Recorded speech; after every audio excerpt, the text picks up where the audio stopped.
This interview is for information only and should not be considered as investment advice or a recommendation to buy shares in the company featured. Welcome to this Stock Box interview.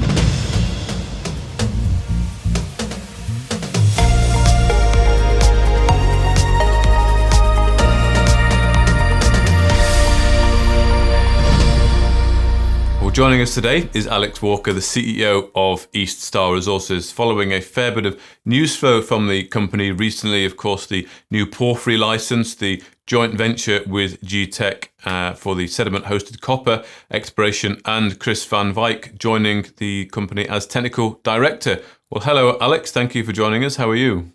Very well, thank you. Thanks for having me on again today.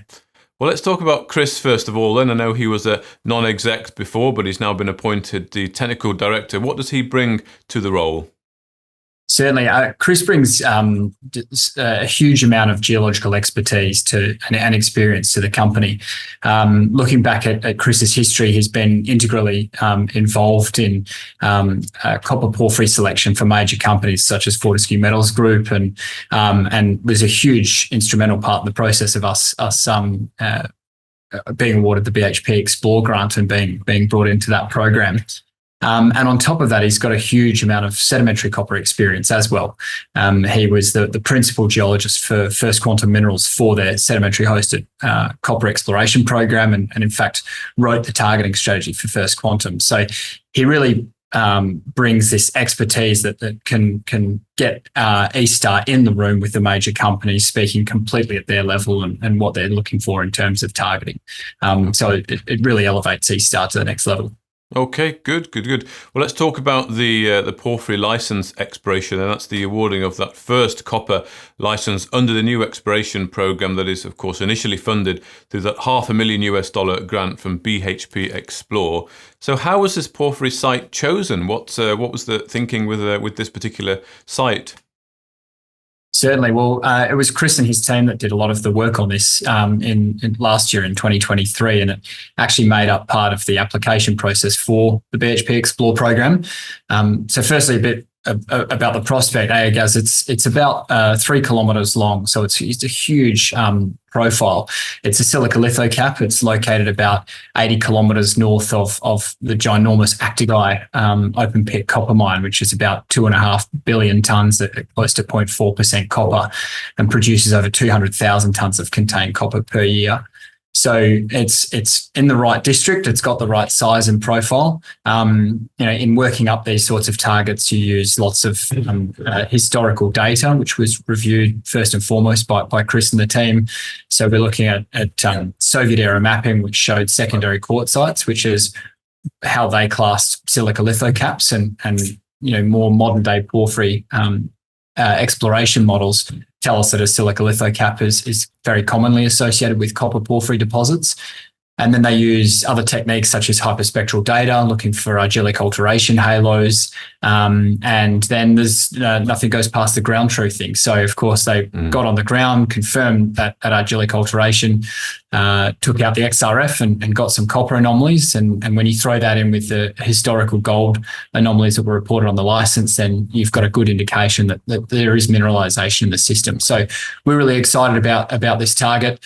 But certainly it's still just a small footprint on what we hope to be doing as part of the BHP Explore program, which is an area of interest of more than 200,000 square kilometres, of which we expect there to be dozens. There's hundreds of USGS copper porphyry targets in there, and dozens that we hope to make up part of our exploration approach this year.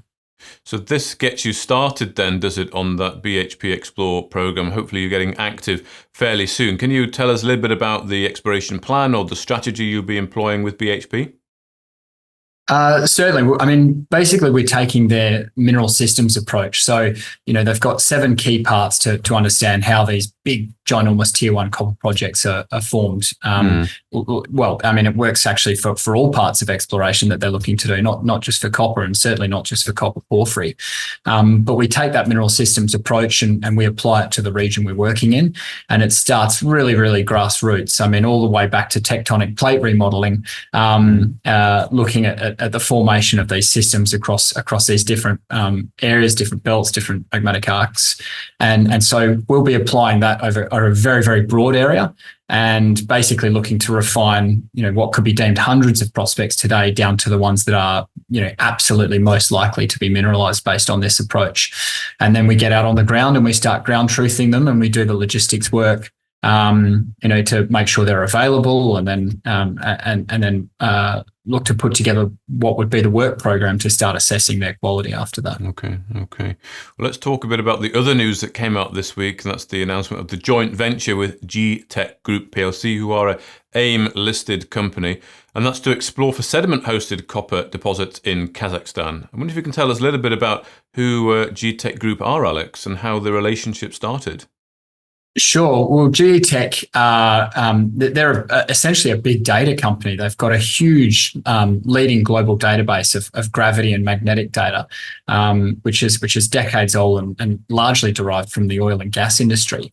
So if you take a global leading data set, you add in geoscientists, you add in data scientists with AI technology, and you throw in world leading GIS expertise as well, and you get a really, really powerful tool to understand basin dynamics and understand, mineral systems, how they're formed and where they're formed. And so it's a really common sense approach for a group like us, in a country like Kazakhstan, which just has incredible amounts of land and opportunity to find these big tier one copper deposits.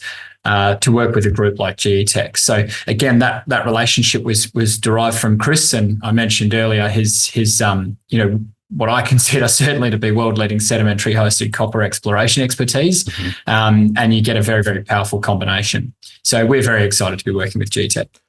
Okay, and can you tell us a little bit about the agreement that you've got with GeTech here? I understand they can acquire 5% of the joint venture company upon granting you an expiration license. So what's the agreement that you have in place with them? That's correct. So they're doing the initial grassroots works using their existing database. Of course, eStar has a big long-term presence in Kazakhstan and access to additional data as well. So we're supplying that data to GeTech so they can help. It'll help formulate their models. And then the concept is they will refine the targeting area, and then we'll use Chris and our team to go and do ground truthing of their targeting, additional sampling and so on. And then we'd be looking to apply for licenses. So with any luck, we'll be getting on the ground early in the season, around April, May time this year, and looking to apply for licenses, towards the middle of this year. Towards the middle of this year, and then that's when they can take that 5% of the joint venture and you can hopefully get active. And that's the plan for the spring, April 2024. That's exactly right. Yeah, we're going to have a lot of field teams out this year. It's going to be really exciting. So with any luck, we'll be doing, considerable field work on the sedimentary deposits, on the copper porphyry prospects, both AGAs, our awarded license, and any other licenses we might pick up, as well as just assessing licenses or assessing targets that fit that mineral systems approach that I mentioned earlier.